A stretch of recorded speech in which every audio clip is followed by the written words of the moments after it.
Guess who made the dance this year, Walter? Is it an alma mater of mine? It is. OU? OU. Golden Grizzlies. You didn't even hear about it? didn't I know? didn't hear about that. Shout out to Coach Campy and the Grizzlies. It's Yeah. exciting. That's what I love about the tournament is watching the Cinderella teams, whatever you want to call them. That's exciting. Red Wings are on a losing skid, unfortunately. Did you hear about the garbage patch? No. So they decided to put an advertisement on their jerseys, first time ever. It's a small circle. Fans are calling it the garbage patch because since they put that on, they've lost 6 in a row. Oh. A lot of people just put an offer and go, well, I'll wait. And I'm sure everyone's heard about the agent calling for highest and best. You'll even see it on Zillow or Realtor.com. Highest and best offers due Tuesday at 10 o'clock, whatever. A listing agent and a seller do not have to offer that. Do not have to call for highest and best. A lot of people think they do, and they don't.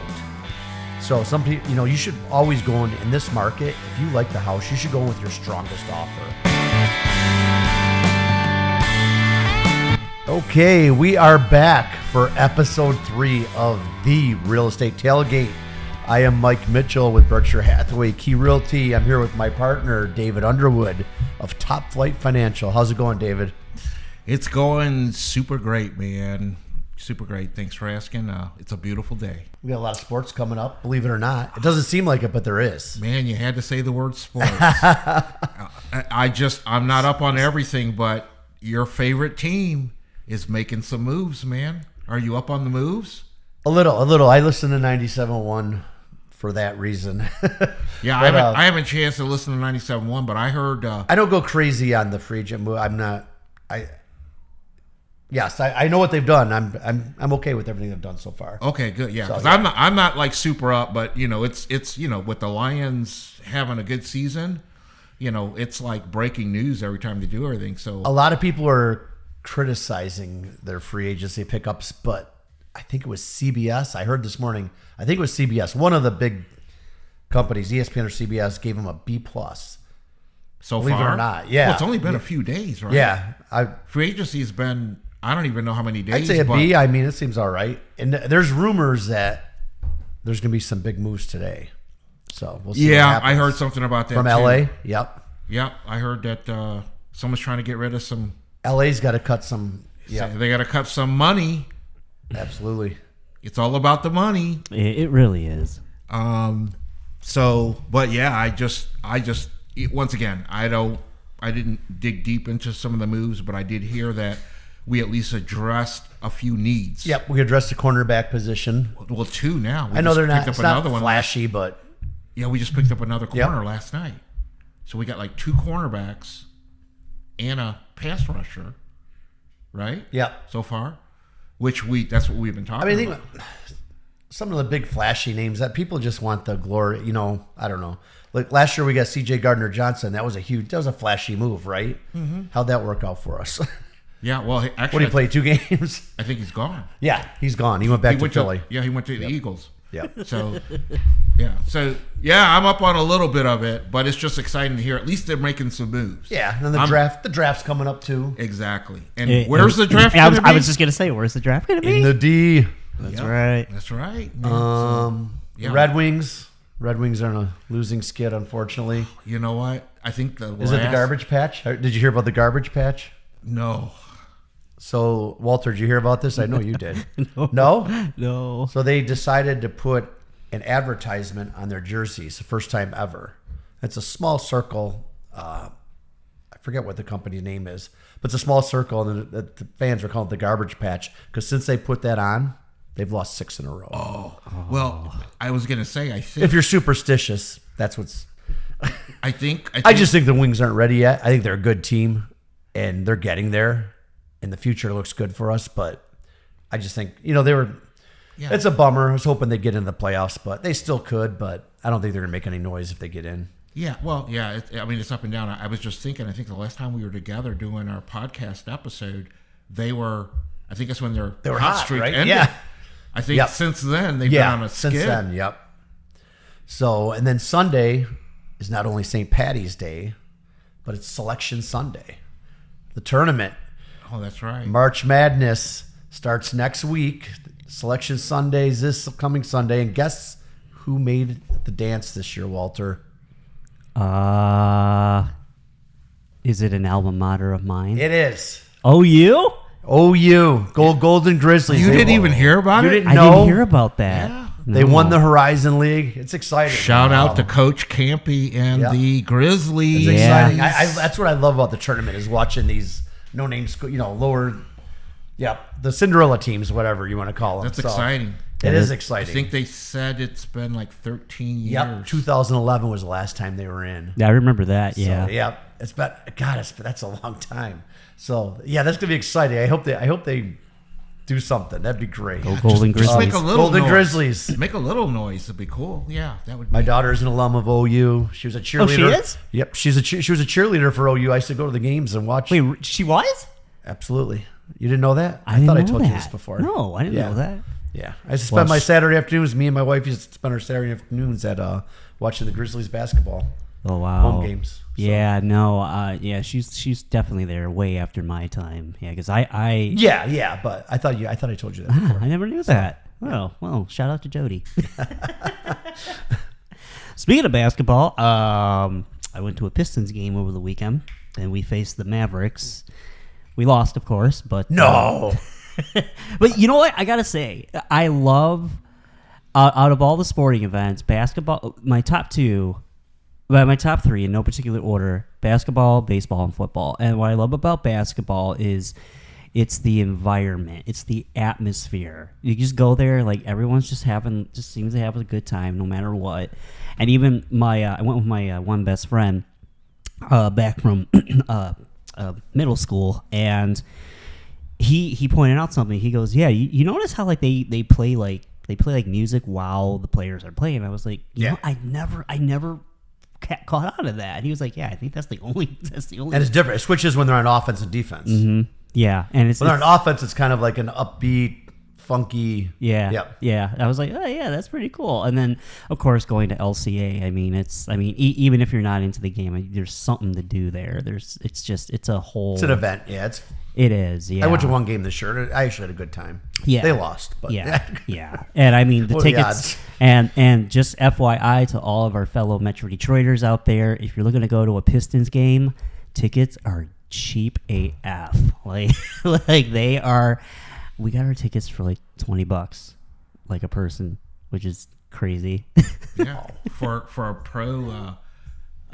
pro sporting event, that's really good, and it's indoors, so no matter what the weather is. I think that's one of the nice things I like about basketball games too is, you don't have to worry about the elements. I mean, from the parking lot to the stadium, that's it. Mm-hmm. I mean, we've had a mild winter this year, but usually, I remember back, going to a Pistons game back at the Palace. At the Palace. With my son, like in almost like blizzard-like conditions, and it was like you were worried of whether you were going to even make it from the parking lot to the stadium. It's so true. So yeah, it's the Palace. I haven't thought that's man. Good times. Hard at to the believe Palace. it's gone, right? It's gone now, right? Yeah, it's been gone for a little while from sporting events. A building that there's nothing wrong with it. It's crazy. Yeah, I mean, but it was funny because like me and some of my friends, we would joke about, they say, well, they call themselves, they're the Detroit Pistons, but I mean, really, they should just call themselves the Auburn Hills Pistons. Auburn Hills in the house. No, I dig that all our teams are down back in Detroit. So Yeah, I that's do cool. too. I do too. So what's on the roster for today, y'all? What do you got planned for today's big discussion? So, along with all this other stuff, spring is here and the market's picking up, right? It's a spring buying season. I'm noticing phones ringing. Been out showing a lot of homes this past 2 weeks since our last episode. And I thought we talked today, David, about multiple offers and some tips and tricks on how to win them as a buyer. Sounds like a great idea. And you're mentioning that it's a spring buying season. I mean, technically it isn't, but it seems like it with. But it seems like it with the weather we're having, and I think the weather is helping. Yeah, yeah, the weather is helping people because my phone's been ringing more than it has, previously over the last couple of weeks. My phone's been ringing off more, off the hook. So yeah, all of a sudden this past week for me, things changed. Yep. Yeah. So I mean, it's a good thing. And you're right. Yeah, it's not spring till what, the 21st, 20th? Yeah, technically, but well, let's say it's the spring. Traditional spring buying and selling season for real estate, and I mean, things are looking up. I mean, and a lot hasn't changed. No, as far as it's still a tough market. Still a tough market. It's tough for buyers. It is. And rates are still about the same as they have been over the since the beginning of the year for the most part. I mean, they've been seesawing a little up and a little down. But what I'm seeing still is, like I said, is low inventory, and when these new houses come on the market, and they're good, they're nice. If they're nice houses, they're going to have multiple offers. It just keeps happening, and there's different ways to address it to figure out how to win those bids. There's no guarantees, of course, but we got tips and tricks. And one of the first things I want to talk about is a lot of people just put an offer and go, well, I'll wait. And I'm sure everyone's heard about the agent calling for highest and best. You'll even see it on Zillow or Realtor.com. Highest and best offers due Tuesday at 10 o'clock, whatever. I just want everyone to know, a listing agent and a seller do not have to offer that. Do not have to call for highest and best. So that a lot of people think they do, and they don't. So some people, you should always go in this market. If you like the house, you should go in with your strongest offer. And the way I usually do it is starting off is making a phone call to the listing agent. Say, hey, what's going on? How are you going to handle this? Are you going to leave it on the market for the weekend? I know you have multiple offers, but are you going to drag this out another 3 days? Are you going to collect offers? Are you calling for a deadline? What is your seller's thought process? And and then go from there. So that's the first thing. That's real important. Communication. Yep. I mean, I always, I work with a number of agents, and I have over the years. And I think that's real important, Mike. That's a good point. The fact that you reach out, and a lot of agents do, but you reach out and you really want to get some details as to what might be happening so that you can relay some good information to your client, the buyer, and so that you guys can work together and come up with a good strategy for and see what their plan is. So, sometimes the agent will say, hey, we're just looking for a good offer. We're not gonna drag this out. Or sometimes sellers don't want to go highest and best. They don't want 30 showings on a Saturday. They're looking for that offer, and that's it. Other times they do. They want to get the most they can, and I don't blame them. Every situation is different, but that's one of the first things I do. First thing I do is contact the agent, phone or text, email, whatever they want. Every agent is different, so as long as I have no problem communicating in any of the three ways. So, find out, hey, any offers on this place, and then when they say they do, then we go from there. So, what's your plan? What are you thinking? What's going to happen? So, but they do not have to give you a deadline and say highest and best. They can take an offer at any time, and accept it. Exactly. And, just the fact that you reach out and try to get the information, but you already mentioned a short while ago that, if you like the house and you're going to put in an offer, you got to put your best foot forward. It's just a matter of how you structure the offer. Yeah. And if it's been on the market 1 to 7 days, this isn't 2010. You can't say, well, let's go 20 grand under. It's just not good. It just won't happen. Now, of course, there's extreme examples if it's extremely overpriced or something, but usually those are on the market longer than 1 to 7 days. They're usually on the market for a month or two, and there's a reason, right? If it's on the market more than a month, it's either overpriced or something wrong with it, or both, right? Price to condition.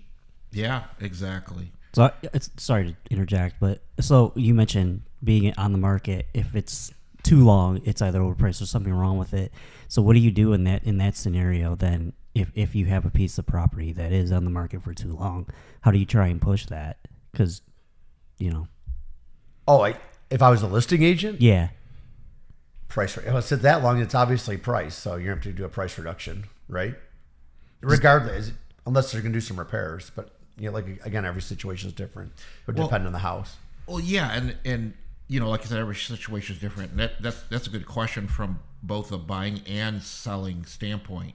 If you're the listing agent, I mean, you know what's going on between you and the seller, your client. See, Right. everyone else doesn't. And I'll give you an example. You know, sometimes the seller doesn't want to reduce the price.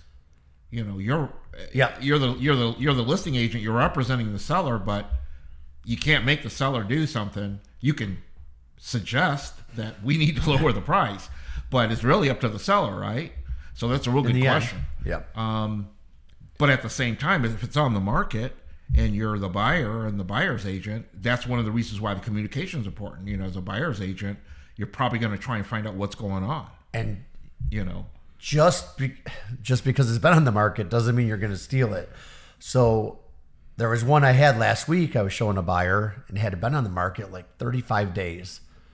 And it was a nice house. They liked it, but it wasn't the one, right? And now they're thinking about going back to it. And guess what? It sold. It went pending. So, I mean, they still sell. You can sell at any time. So it's just typically if they've been on the market a while, you have a little, I don't think you're going to have to get in a bidding war usually. But even sometimes that'll come up. Just the stars align and all of a sudden, hey, we got 3 offers. Yeah, it's been on the market 30 days, but all of a sudden they got 3 offers. So sometimes that does happen. But having my buyer's agent hat on, like I just want to talk about the importance of having a buyer's agent and to win bids.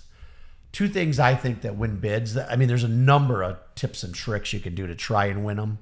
Again, first is communication, and then I would say relationships between the agents and the lenders. So me and David had a deal last fall, and there was just one other offer, I believe. Was there 1 or 2? I know there was 1 for sure. And I feel we won that bid because of our communication. I spoke with the listing agent. We kind of tag teamed it. David, about 15 minutes later, he called and spoke with the listing agent. Next thing I know, the listing agent's calling me back. We spoke some more. So we had great communication. We kind of tag teamed them. I'm not so sure we had the greatest offer, the better offer. It may have been a better offer, but I'm not sure it was the highest, put it that way, right? Yeah. And sometimes it's not all about money. There's terms and conditions too. So everything's not about money. It depends on the seller. What's important to the seller? Is the price important to them? Is the terms and condition important to them? Is guarantee of a smooth transaction important to them? Is occupancy important? So there's many different variables. exactly. Yeah. Yeah, you just touched on that last one. You said occupancy. You'd be surprised how important that could be in some cases. Right. Because if someone needs the keys at closing, but the seller doesn't have nowhere to go, or they need some time. So if you can get free occupancy, it used to be back in the day we used to always charge for occupancy. The buyer closes on the house and they charge the seller rent. And they stay 30 days or 45 days. They charge a per day amount, usually the amount of their mortgage. That's almost unheard of now. It's almost automatically free. But Yeah, for absolutely at least, that helps. So for at least a certain length of time. yeah, for sure. So, but relationships used knowing it's like, oh wow, I've worked with David. I've worked with Top Flight Financial before. I know it was a smooth deal. I know this guy knows what he's doing. That stuff helps. Networking with other agents. Well, so if you have two identical offers, basically identical, and one is with an agent you've worked with before, and you have a relationship, and you know the lender, that gives you an edge, right? Yeah, exactly. Yeah, and that's that's important, and that's why it's important that you got to have someone that's a good buyer's agent. Someone that not to knock anyone that's young in the business, but there are some advantages to having a seasoned, experienced agent helping you, especially if they're experienced and in a certain area.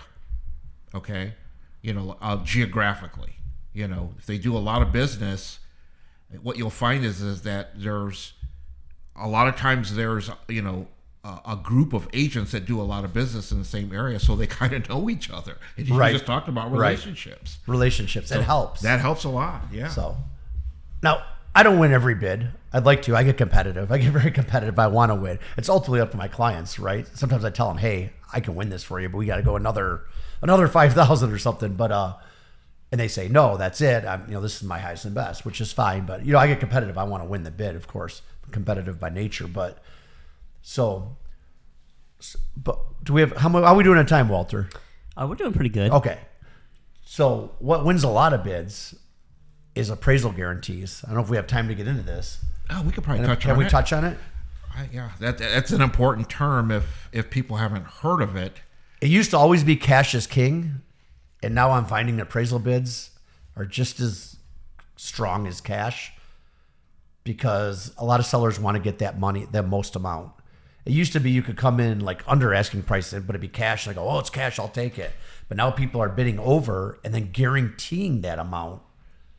I had a cash buyer, and I lost the deal to an appraisal guarantee because they went a ridiculously high amount over asking price and guaranteed it. Yeah. And I had a cash buyer. I'm like, what are you talking about? I have a cash buyer. Why are you doing this? Well, my seller wants, the 15,000 over, and you're not willing to go that high. I'm like, no. So yeah, the appraisal guarantee is huge. That's a huge point, man. So once again, if it's, anyone listening out there, if they don't understand what an appraisal guarantee is and they're thinking about buying a home, that's definitely something that you want to have a discussion with the agent that you're going to have help you buy a home, and that you understand it. It's not just knowing the term, but it's understanding exactly how it works. Right. Because it's just not as simple as just like a guarantee. You have to understand the details with the loan that you're trying to get, and there's different scenarios that could happen based on if the appraisal comes in high, if it comes in low, if it comes in right at the price. And there's different ways of actually writing an appraisal guarantee. Yeah, right? Absolutely. Yeah. So we don't have time to get into all the details, but I'm glad you brought that up because it is something that works. It's one of the tools that you can use in your strategy. For sure. Yeah. And some people can't. Some people don't have the funds to do that. But so then we just do what we can. There's other strategies to try and win the bids. Well, that's where relationships help. But it's a tough market. So that I get asked all the time, what wins bids? And like I said, every deal's different, but in general, what wins bids? Appraisal guarantees and relationships.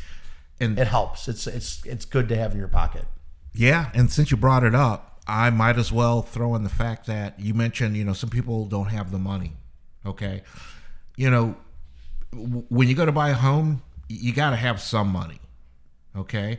I think in the last episode, we talked about down payment assistance programs. So with down payment assistance programs, a lot of times, knowing that you got to have some money already if you're going to buy a home, now, if you understand appraisal guarantees, sometimes we can use the down payment assistance money to help you with your down payment and costs, and then the money that you have, we can use for an appraisal guarantee. Yep. So there's a lot of different things that we can do, which is why you want to work with a good lender and a good buyer's agent when you're going to buy a home. Absolutely. And the appraisal guarantee could be anything, any amount. It can be from $1,000 guarantee to, Exactly. I've had some as high as 40, 50,000, believe it or not. Yeah. I had one for 40,000 a couple years ago. Yeah. They wanted the house, right? Yeah. And I've seen them, like you said, $500 or $1,000. Sometimes it's just that little edge. Sometimes just a little edge. Yeah. Yeah. I know me and you had one last fall. We won with an appraisal guarantee, and it was a small. I think it was like $2,500, $3,000 guarantee. And the listing agent flat out told us if we accepted, he said your appraisal guarantee that helped. That did the trick. That did it. Yeah. That did it. And I think the other offer was actually higher, but ours was guaranteed. So the other offer might have been, he didn't tell us what it was. It might have been $1,000 or $2,000 more, but ours was guaranteed because we're offering that $3,000 or whatever amount it was. And guess what? It appraised just fine, so it didn't even kick in. Yeah. And so he didn't have to pay it out of pocket. Yeah. But that's part of the strategy. At least you know that, a little bit of a gamble because you never know what the appraisal is going to come in at, right? Yeah. And what you got to remember, an appraisal is one person's opinion of value. So it's not the say all be all, but in those situations, sometimes you're kind of stuck with it. Yeah, and we could talk about appraisals for days. That's another show. Yeah. But I can maybe even get an appraiser on here as a guest too. Yeah, we might be able to do that Absolutely. sometime down the road. Exactly. I don't know if he wants to take that beating. Well, I mean, I'm kidding. I love appraisers. So do I. I mean, it's just like anything else, man. There's good and bad. There's pros and cons. So, but yeah, no, I think you covered that well, sir. Throwing a little It's just information stuff you're out going to there. start seeing in this. I mean, it's been going on for years, right, in this area, but it's going to happen now in the spring again. Yep. This year is going to be, in my opinion, it's going to be real similar to last year. So I think we've covered what we wanted to cover for the day. And how can people get a hold of you both? Well, to get a hold of me, Dave Underwood, best way is to call or text me at 248-219-3457, or you can just Google David Underwood Mortgages, and you can get more information on me that way. Mike Mitchell, 586-291-2652. Google me, Mike Mitchell Realtor. On the web, www.mikemitchell.realtor. Make sure you check out our YouTube channel, like and subscribe. Absolutely. It's been a good day. It's going to be a great day. Take it easy, everyone.